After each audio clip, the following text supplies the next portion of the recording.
Sucré. Au départ, de simples feuilles.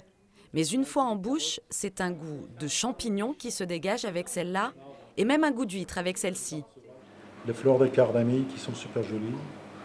C'est légèrement amer au départ et piquant après. Cela peut surprendre, mais selon ce chef cuisinier, ces plantes sauvages peuvent faire des merveilles. Les fleurs, les feuilles, tout ça se mange. Même la racine. Direction les prairies rennaises à la recherche de ces espèces. Ça, c'est amer. Hein. C'est amer et piquante, les deux. Un savoir qu'Anthony Fajari a acquis dès son enfance dans les montagnes d'Iran. On cherche, on trouve, on cherche, on trouve. Ça donne envie tout le temps. Quand quelqu'un qui va chercher de l'or, il est tout le temps en train de chercher de l'or. Moi, je cherche les plantes sauvages. C'est exactement être passionné. Et c'est plus d'une centaine d'espèces que ce passionné a répertoriées.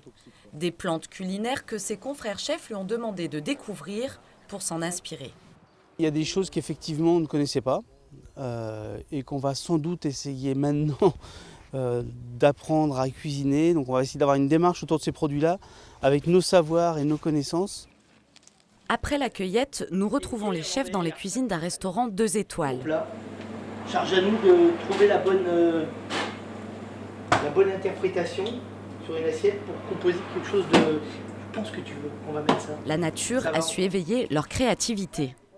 Au menu, une composition légumière agrémentée de plantes sauvages. Le petit condiment. Le petit condiment dans lequel vous allez venir piocher pour... Je dis toujours, créer une recette de cuisine, pour moi, c'est ni plus ni moins que de faire ce que fera un enfant quand il ne connaît pas un produit.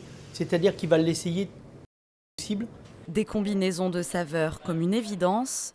Pas impossible donc que les clients retrouvent très bientôt ces plantes sauvages sur les cartes des 2 chefs bretons.